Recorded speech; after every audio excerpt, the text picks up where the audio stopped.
She was left to die in the winter's cold, until an exiled duke found her and gave her a new life. The blinding white of winter consumed everything in sight, casting the world in a shroud of silent desolation.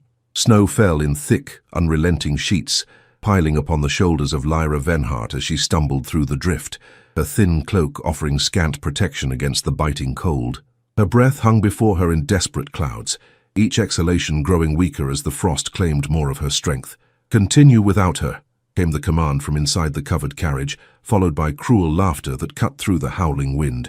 "Let winter claim what fortune has abandoned." The wheels creaked as the driver snapped his whip, and the carriage disappeared into the white veil, leaving naught but fading tracks in its wake. Lyra fell to her knees, her gloved fingers clutching at the snow as the carriage bearing her cousin and the remains of her inheritance vanished into the storm, the final betrayal of blood against blood. "So this is how a lady dies," she whispered, her voice breaking as the cold infiltrated her bones, "not by illness or age, but by the cruelty of those who once called me family." The forest loomed before her, dark and forbidding, offering the barest shelter from the relentless snow. With the last of her strength, Lyra dragged herself toward its promise, each step a battle against the elements and the growing numbness in her limbs. Her dance card, once filled with the names of suitors, now hung empty and sodden from her wrist, a bitter reminder of how quickly society forgets those who fall from grace. The Tun would speak of her disappearance with feigned concern, even as they sipped tea from porcelain cups and speculated on the convenient timing of her absence. How fortuitous that the daughter of the late Earl of Venhart should vanish just as her cousin claimed the title and her dowry. How very convenient. Lyra clutched her father's signet ring, the last token of his love, now hanging from a thin chain around her neck.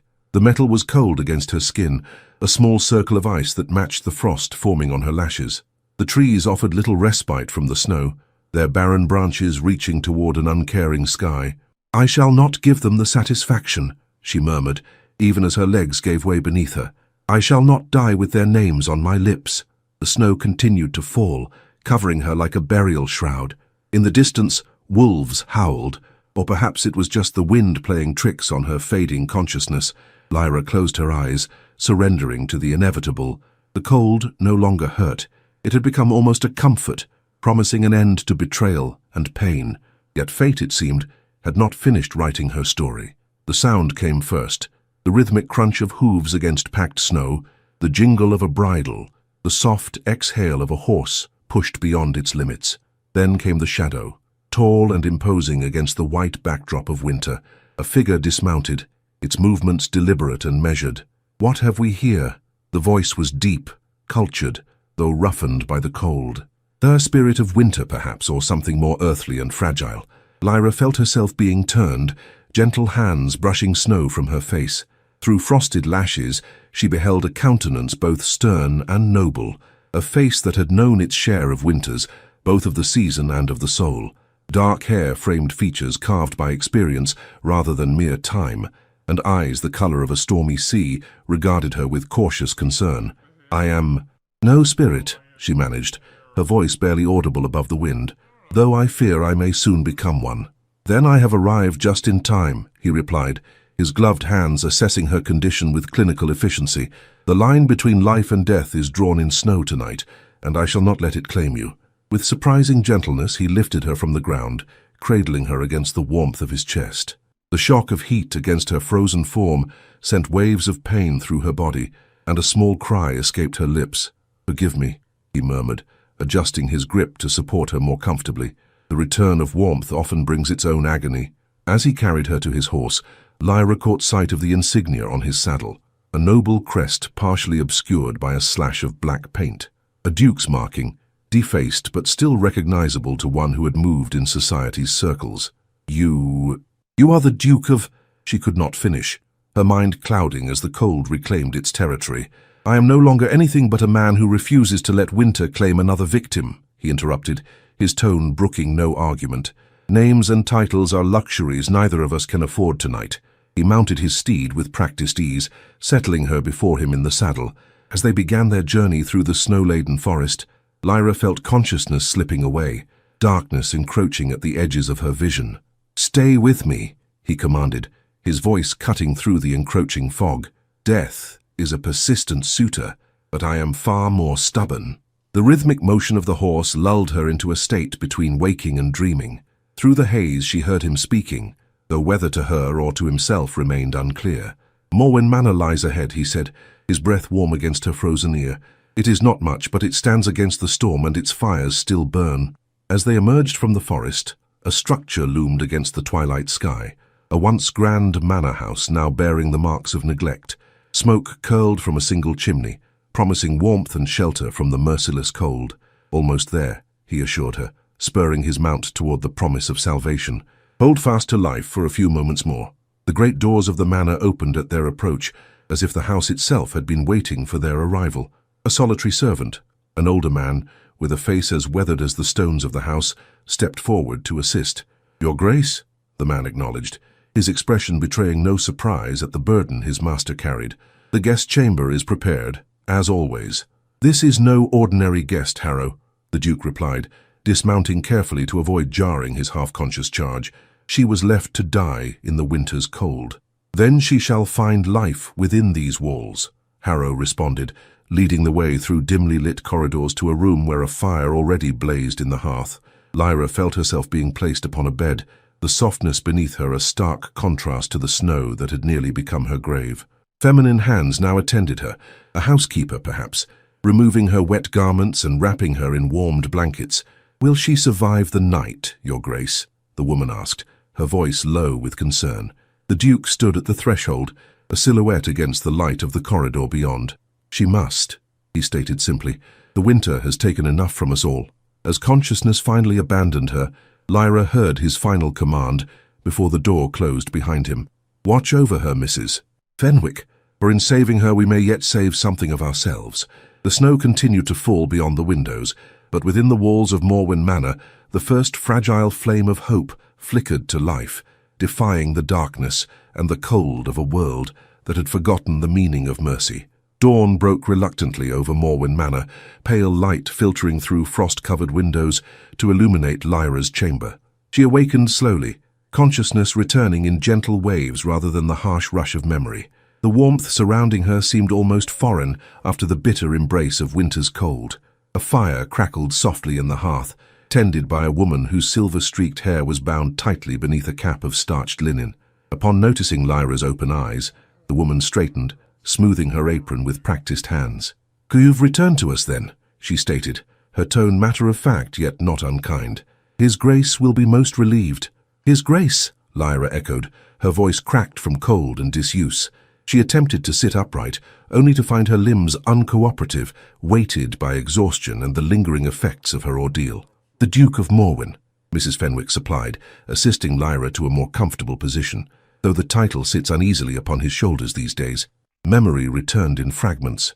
The abandonment in the snow, the approach of death and the arrival of her rescuer astride a great black horse, the defaced crest upon the saddle, the eyes that had seen too much of winter's cruelty.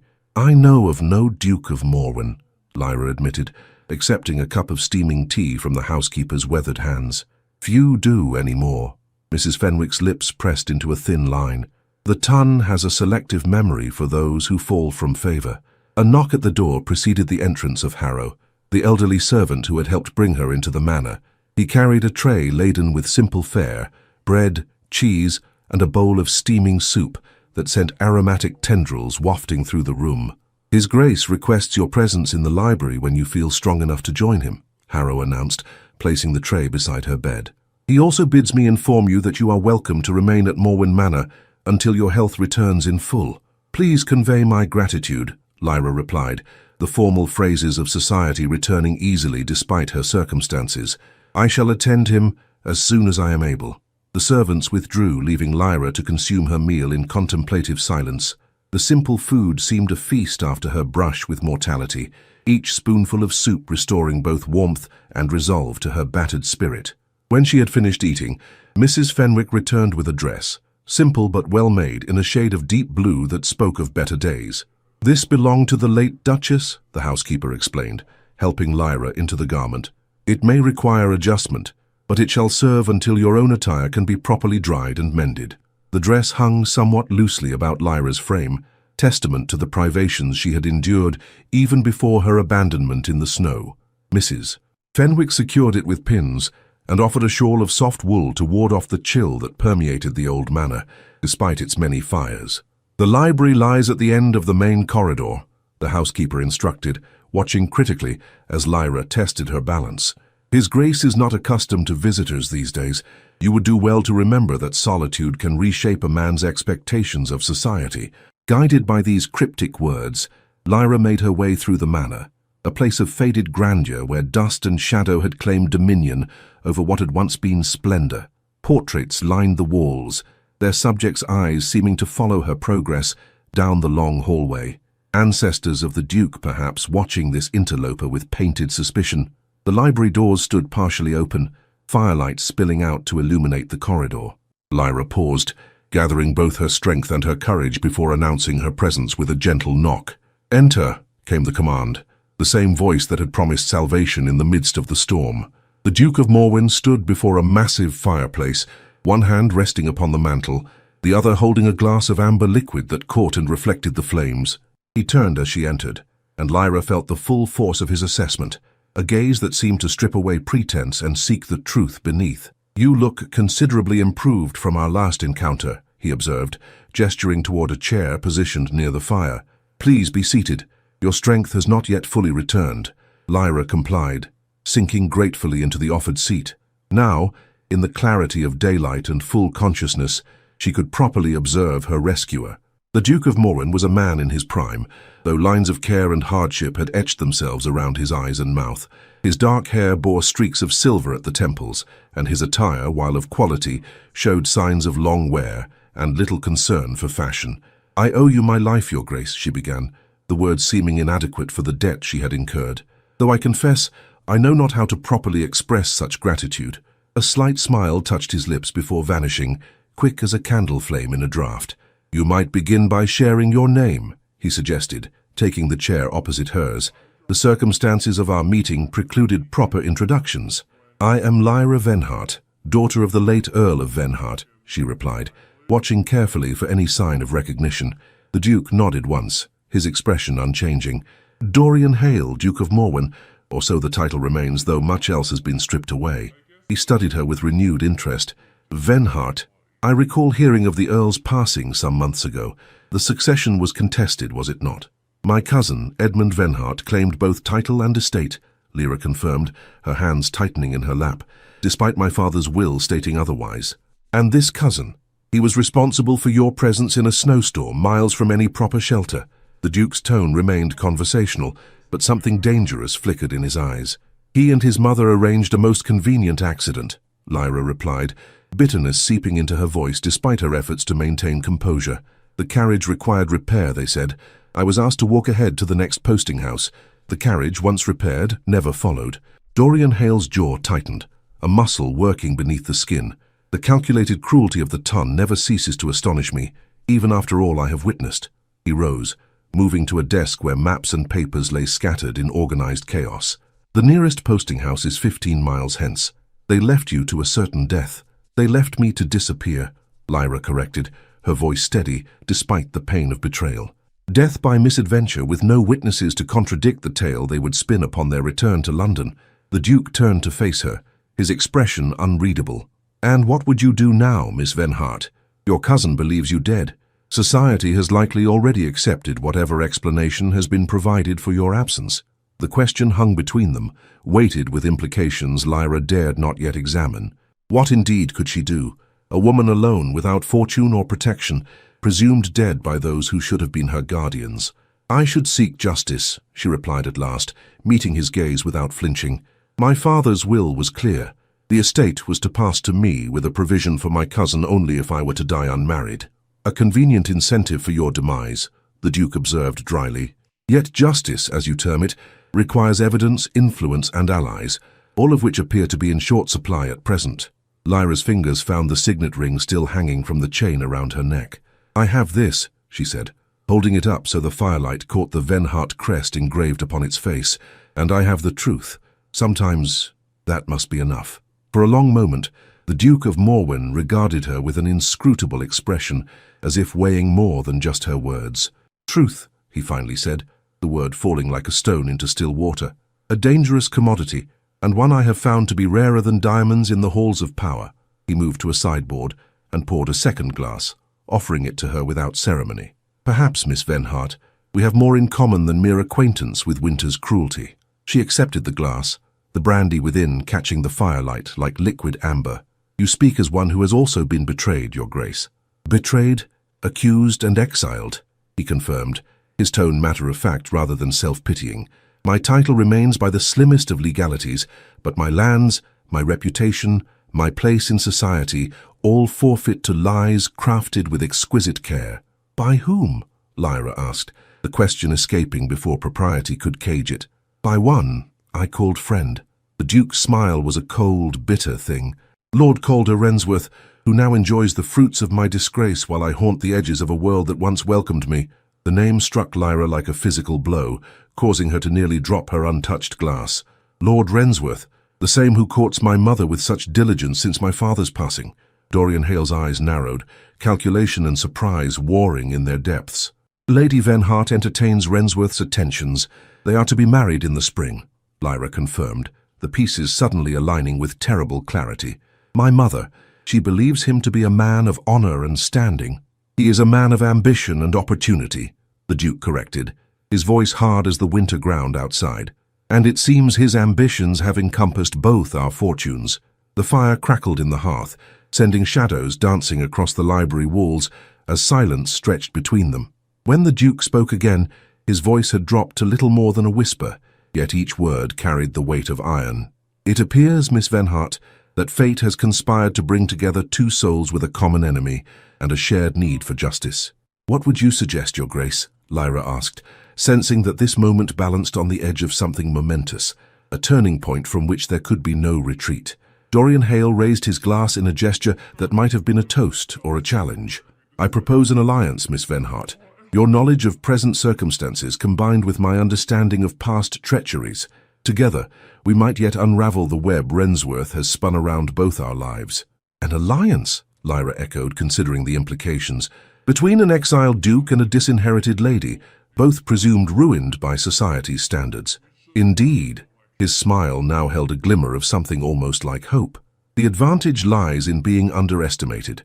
Rensworth believes me neutered by disgrace, and you silenced by death. He has no reason to guard against ghosts. Lyra raised her own glass, decision crystallizing within her like ice forming over still water. To alliance, then, Your Grace, and to the ghosts that shall soon haunt Lord Rensworth's conscience.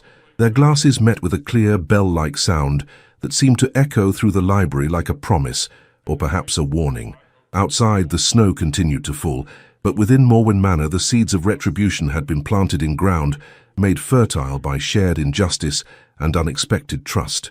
The journey to London took 3 days, each mile bringing them closer to the center of the society that had cast them both aside.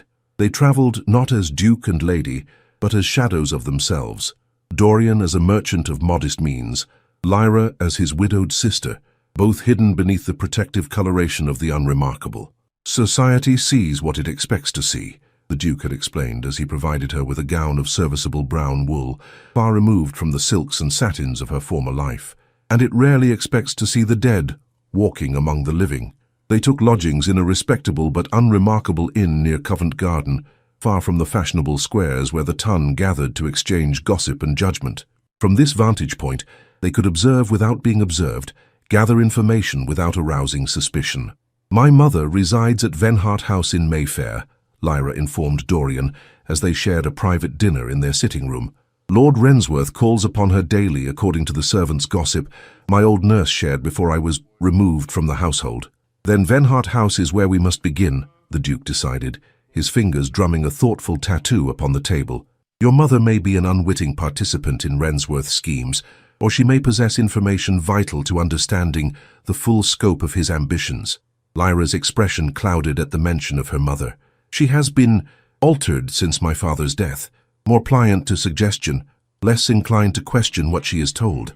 I fear Rensworth has cultivated this dependency with calculated precision, a tactic he employed to great effect in orchestrating my downfall, Dorian agreed, his voice carrying the edge of old pain. He excels at identifying weakness and exploiting it without mercy. The following morning, Lyra positioned herself across from Venhart House, a modest veil concealing her features, as she waited for her mother's customary departure for morning calls. The familiar carriage emerged precisely at 10 o'clock, bearing Lady Venhart to her social obligations that had increased significantly since her engagement to the respected Lord Rensworth. Once the carriage had disappeared around the corner, Lyra crossed the street and approached the servants' entrance. Her old nurse, Mrs. Clemens, had promised to meet her there, drawn by the mysterious note Lyra had sent the previous evening. "Miss Lyra," the elderly woman gasped, clutching her chest in shock as she recognized her former charge. "They said, we all believed that I had perished in an unfortunate accident," Lyra finished for her, quickly ushering the woman into the privacy of the kitchen garden. "A tale my cousin found most convenient to circulate, I'm sure." Tears welled in the nurse's faded eyes as she embraced Lyra with trembling arms. "We mourned you, child, your mother most of all. She has not been herself since the news came, and Lord Rensworth has been a comfort to her in her grief, no doubt," Lyra suggested, careful to keep any hint of accusation from her tone. Mrs. Clemens nodded, wiping away her tears with the corner of her apron. "He arrived with the news himself, so solicitous and proper in his condolences. By the fortnight's end, he had established himself as her most trusted adviser. And my cousin, has Edmund maintained his claim to the estate?" "Oh, indeed," the nurse confirmed, her expression darkening. "Master Edmund visits rarely, but his solicitors are frequent callers. There was some business with your father's will, I gather. Documents requiring your mother's signature while she was still in the first shock of grief." Lyra exchanged a significant look with Dorian, who stood a discreet distance away, his presence providing silent support. "Mrs. Clemens, I must ask a great favor of you, one that may place you in an uncomfortable position." The old woman squared her shoulders, loyalty overcoming caution. "You need only name it, Miss Lyra. I require access to my father's study, specifically to the locked cabinet where he kept his most important papers." Lyra reached beneath her shawl, producing the signet ring that hung from its chain. "This key will open it, if Edmund has not changed the locks." "The room remains as your father left it," Mrs. Clemens assured her. "Your mother cannot bear to enter it, and Master Edmund has shown little interest in anything beyond the financial ledgers, which were removed to his solicitor's office months ago." Under the nurse's guidance, Lyra and Dorian were admitted through the servants' entrance and led through the less frequented corridors of Venhart House. The familiar surroundings struck Lyra with unexpected force. This had been her home, her sanctuary, until ambition and greed had transformed it into the site of her planned demise. The late Earl's study remained exactly as Lyra remembered. Leather-bound books lining the walls, the faint aroma of pipe tobacco lingering in the draperies, his favorite wing chair positioned before the fireplace, where he had so often sat reading correspondence while she practiced the pianoforte in the adjoining music room. "I shall keep watch," Mrs. Clemens promised, stationing herself in the corridor outside. "The household knows to avoid this wing, but caution serves us best." Once alone, Lyra moved directly to the mahogany cabinet that stood between two tall windows overlooking the garden. The key from her father's signet ring slid into the lock with a soft click, and the doors opened to reveal neatly organized shelves of documents. "What precisely are we seeking?" Dorian inquired, his voice hushed despite their solitude. "My father's true will," Lyra explained, carefully examining each packet of papers. "The one Edmund presented to the courts granted him immediate control of the estate, with only a modest allowance for my mother and myself. But my father told me explicitly that he had arranged matters differently, that the estate was to come to me, with provisions for my mother's comfort regardless of whether she remarried." They worked methodically through the cabinet's contents, the tension mounting as each examination failed to yield the document they sought. Then, tucked behind a false panel in the cabinet's back wall, a hiding place Lyra remembered her father showing her years ago, they found a sealed packet bearing the Venhart crest in red wax. "This is it," Lyra breathed, breaking the seal with trembling fingers. The document within was written in her father's precise hand, his signature bold at the bottom alongside those of two witnesses, his personal physician and his oldest friend, the vicar of the parish where Venhart Manor stood. Dorian read over her shoulder, his breath warm against her cheek as they scanned the contents together. "This contradicts entirely the will that was probated," he confirmed, his tone grim with the certainty of their suspicions. "Your cousin has perpetrated fraud on a scale that would see him transported, or worse if proven. And here," Lyra indicated a codicil appended to the main document, My father explicitly warns against Lord Calder Rensworth, naming him as a man of questionable character who had approached him with improper suggestions regarding estate investments. The Duke's expression hardened, satisfaction and vindication glimmering in his eyes. Rensworth's pattern emerges more clearly now. He attempted to manipulate your father as he did me, and when that failed, he aligned himself with those who could benefit from your father's removal. You believe he had a hand in my father's death? The question caught in Lyra's throat, the implication almost too terrible to voice. I believe Calder Rensworth creates opportunities where none exist naturally, Dorian replied carefully, whether by direct action or merely by failing to prevent harm when it serves his purposes. A sound from the corridor interrupted their discussion, Mrs. Clemens's deliberate cough, their arranged signal for approaching danger. Lyra quickly secured the will inside her dress, against her heart, while Dorian moved to position himself behind the study door. Madam, I must insist you do not enter that room. Mrs. Clemens's voice carried clearly through the heavy oak door, her tone uncharacteristically forceful. Lady Venhart has given strict instructions. Lady Venhart answers to me now or soon shall. The male voice was smooth as polished marble and twice as cold. Stand aside, woman. I have business with the late Earl's papers. The door opened before Lyra could retreat, revealing Lord Calder Rensworth in all his calculated elegance. He froze upon the threshold, his carefully composed expression faltering as he beheld the supposedly dead daughter of his fiancée. Miss Venhart, he managed, recovery swift as he adjusted to this unexpected development. Reports of your demise appear to have been premature. Deliberately so, Lord Rensworth, Lyra replied, drawing herself up to her full height, despite the trembling she fought to conceal. As you well knew when you collaborated with my cousin to arrange my convenient disappearance. Rensworth's smile never reached his eyes as he stepped fully into the room, closing the door behind him. Accusations of such gravity require evidence, my dear, particularly from a young woman whose recent ordeal has clearly affected her reason. We have all the evidence required, Lyra countered, one hand pressed against the document hidden within her bodice. My father's true will, his written assessment of your character, and the testimony I shall provide regarding my abandonment in the snow. For the first time, a flicker of genuine concern crossed Rensworth's features, quickly masked behind a veneer of sympathetic concern. My dear Miss Venhart, you have clearly suffered a traumatic experience. Let me summon a physician. Your concern comes rather late, Rensworth, Dorian interrupted, stepping from his position behind the door to reveal himself, after arranging for the lady's death. The blood drained from Rensworth's face, leaving him ashen beneath his fashionable attire. Morwen, he whispered, the name falling from his lips like a curse. You were exiled, ruined. How dare you show your face in London? How dare I? Dorian's laugh held no humor. I dare much, now that I have discovered the connection between my disgrace and the Venhart family's misfortunes. A pattern emerges, Rensworth, one that will fascinate the magistrates.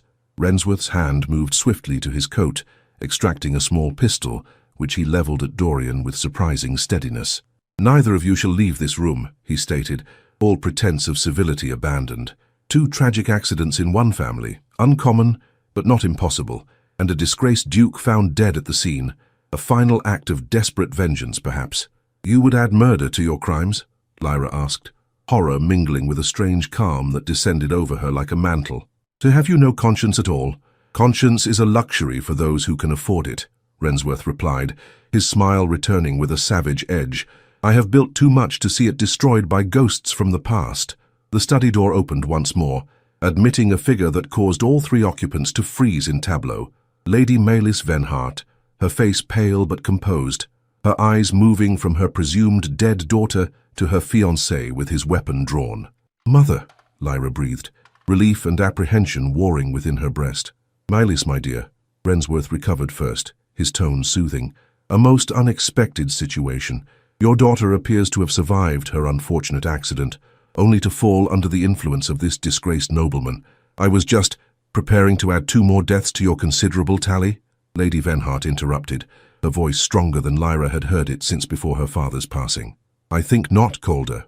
From behind Lady Venhart emerged 2 constables, their expressions grim as they took in the scene before them. At a nod from Lady Venhart, they moved forward to relieve Lord Rensworth of his weapon and secure his hands behind his back. Lady Venhart, this is madness, Rensworth protested, struggling against the firm grip of the law. Whatever tales these two have spun are confirmed by the evidence I discovered in my late husband's correspondence. Lady Venhart cut him off, producing a packet of letters from her reticule. Letters he kept hidden from all, including myself, detailing your systematic attempt to gain control of his investments through increasingly threatening means. She turned to Lyra, tears welling in her eyes as she beheld her daughter alive before her. "And then there is the matter of this," she continued, producing another document, a letter in Edmund Venhart's hand, detailing the plan to remove Lyra permanently from the line of succession. "Delivered to me this morning by my nephew's former valet, who found his conscience troubling him after learning of your supposed death." Rensworth's facade finally cracked, desperation replacing his customary composure. "You cannot prove any connection between your daughter's misfortune and myself," he insisted. "Edmund acted alone. Yet, his letter mentions your assurances of protection should any questions arise," Lady Venhart countered, her voice steady despite the emotion evident in her eyes. "As does this statement from your own secretary, detailing payments made to ensure the carriage driver would abandon my daughter in the storm." As the constables led a now silent Rensworth from the room, Lady Venhart turned to Dorian, recognition dawning in her gaze. "Your Grace," she acknowledged with a small curtsy, "I believe I owe you a debt that can never be repaid." "The debt is mine, Lady Venhart," the Duke replied with formal gravity. "Your daughter's courage has helped restore what Rensworth stole from me, as surely as he attempted to steal from your family." Lyra moved to her mother's side, producing the will she had discovered. "Father's true testament, Mother, everything as he intended it to be." Lady Venhart accepted the document with trembling hands, tears flowing freely now. "I knew something was wrong," she confessed, "but grief clouded my judgment, and Calder was so persuasive. When the news of your death came, I wanted to die myself." "Yet you did not," Lyra observed, embracing her mother gently. "You found the strength to seek the truth. Only after Mrs. Clemens informed me of your miraculous return," Lady Venhart admitted. "She came to me directly after showing you to the study. The shock of it, knowing you lived when I had mourned you so deeply, it cleared away the fog that had enveloped me since your father's passing." The reunion of mother and daughter continued with tears and explanations, while Dorian stood aside, allowing them this moment of healing. Yet Lyra was acutely aware of his presence, of all they had shared in their journey from the winter's deadly embrace to this moment of justice and restoration. When the immediate tumult had subsided and plans had been made to address the legal ramifications of Edmund's fraud, Lyra sought out the Duke in the garden, where he had withdrawn to grant the Venhart women privacy. "Your name shall be cleared within the week," she informed him, joining him beside a dormant rosebush that would bloom again with spring. "Mother has already dispatched letters to the Lord Chancellor with all the evidence of Rensworth's perfidy, including his actions against you."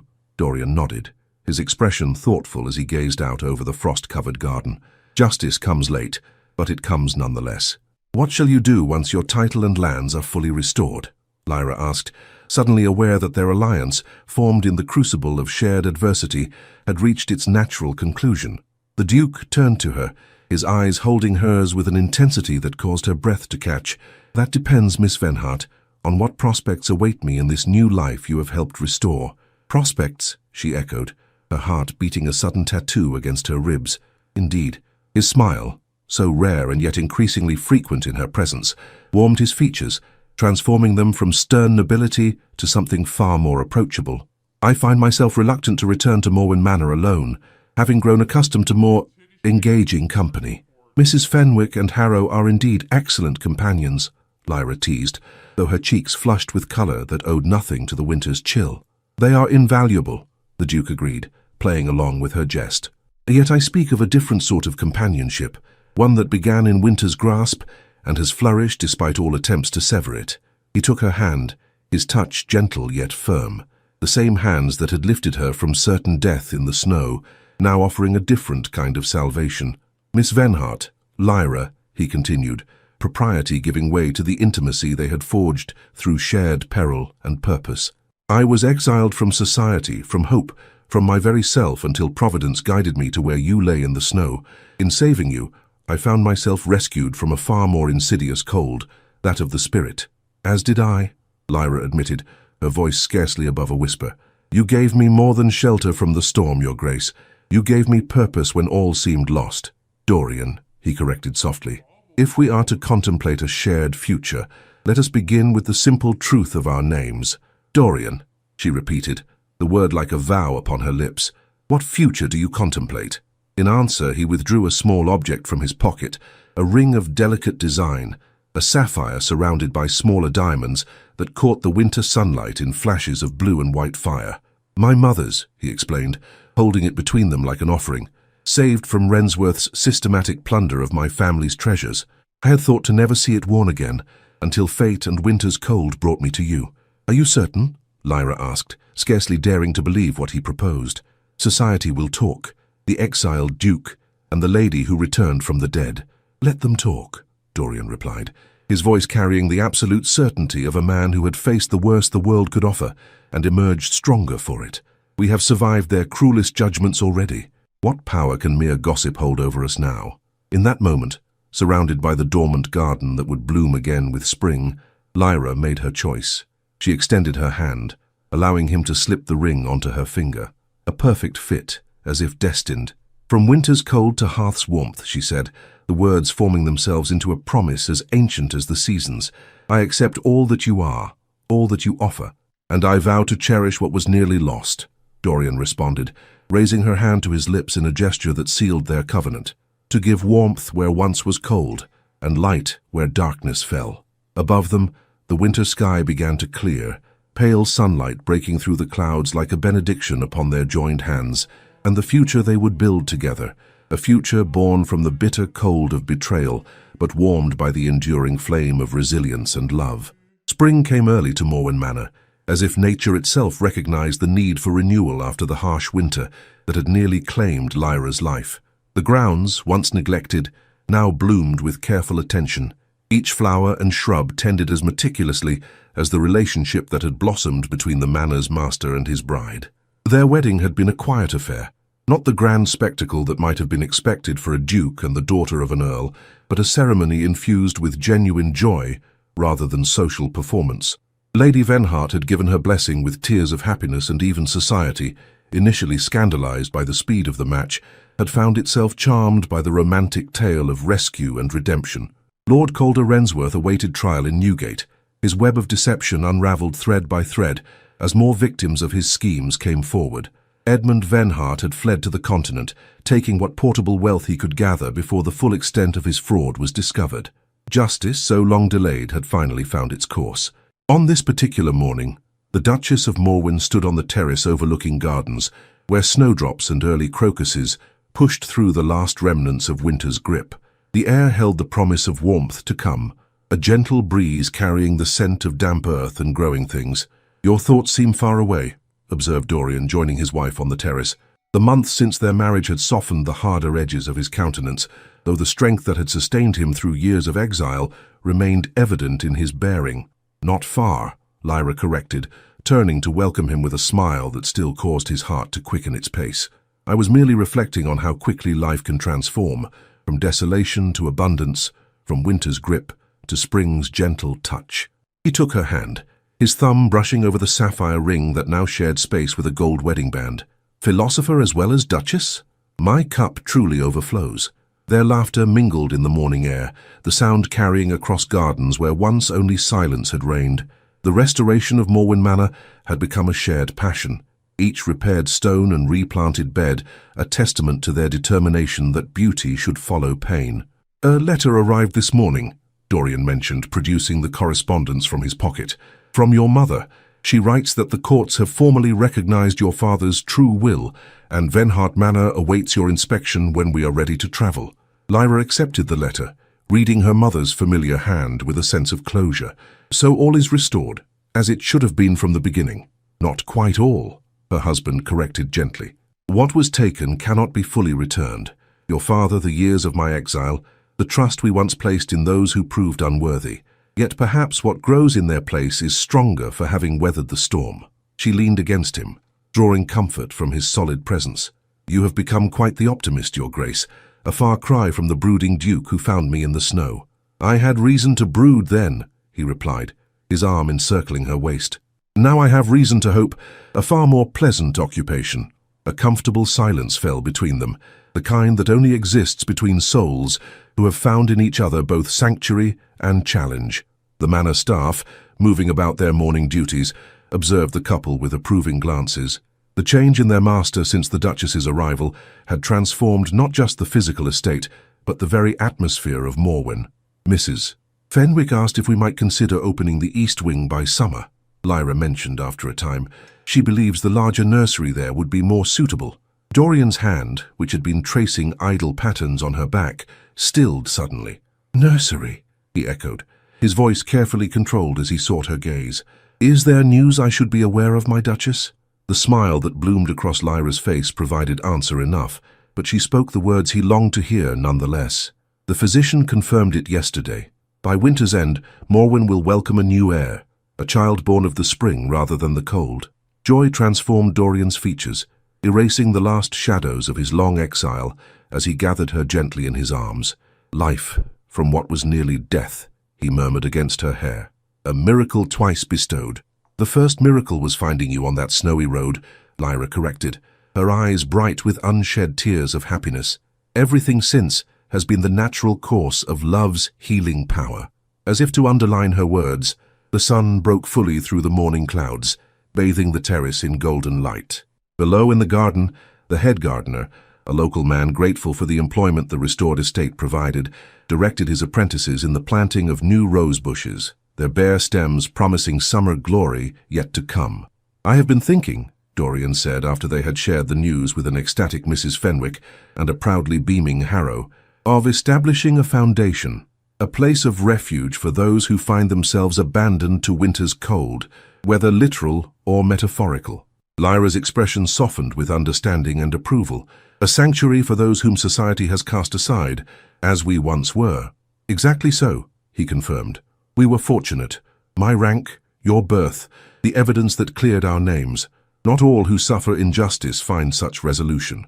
Then we shall build it together, Lyra decided, her mind already turning to the practical details of such an endeavor. Perhaps on the estate's northern boundary, where that abandoned cottage stands. With proper restoration, it could house several families in need. The Duke smiled at his wife's immediate embrace of the idea, her compassion matching his own newfound sense of purpose. I knew there was reason beyond mere beauty that I pulled you from that snowdrift, he teased, though the memory of their first meeting still held the power to tighten his throat with emotion. Mere beauty? Lyra arched an eyebrow in mock offense. I shall remember that slight when you come seeking my opinion on the library renovations, sir. Their playful banter continued as they made their way back inside, the manor no longer a mausoleum of faded glory, but a living, breathing home where past wounds were acknowledged but not permitted to dictate the future. That evening, as they sat before the fire in the library, now a warm and welcoming space rather than the austere refuge Dorian had inhabited during his solitary exile, Lyra read aloud from a volume of poetry while her husband listened, his eyes often straying from the pages to her face, as if to reassure himself that she was indeed real, and not some phantom conjured by a lonely heart. "Do you ever think about that night?" she asked suddenly, setting the book aside. "The night you found me in the snow?" "Often," he admitted, reaching across to take her hand, though less with fear as time passes, and more with gratitude that I chose that particular road on that particular evening. "Providence," Lyra murmured, echoing his earlier assessment. "Or perhaps simply that like recognizes like," Dorian suggested. "Two souls abandoned by the warmth of human connection, finding in each other what the world had denied them." Outside, the last light of day faded from the sky, stars emerging one by one in the clear spring evening. Within Morwen Manor, lamps glowed in windows that had stood dark for years, and the sound of quiet conversation and occasional laughter replaced the oppressive silence of abandonment. "She was left to die in the winter's cold," Dorian recited softly, his voice taking on the cadence of a tale often told, "until an exiled duke found her and gave her a new life." "But that is only half the story," Lyra countered, her free hand moving instinctively to rest upon her still flat stomach where their child grew. "For in saving her, he saved himself, and together they built a warmth that no winter could ever again extinguish." In that moment, as firelight played across their features and the promise of tomorrow filled their hearts, the Duke and Duchess of Morwen knew with absolute certainty that they had found in each other not merely refuge from the cold, but the enduring flame of a love forged in adversity and tempered by the shared journey from darkness into light.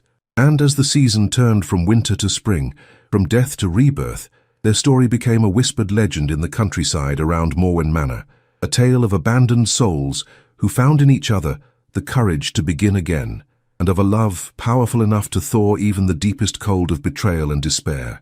For what winter takes, spring restores, and what fate attempts to destroy, love rebuilds, stronger and more beautiful than before. If you enjoyed this tale of redemption and love, conquering the coldest winters of both nature and human cruelty, please remember to like this video and subscribe to the channel for more such romantic journeys. Share in the comments below which moment touched your heart the most.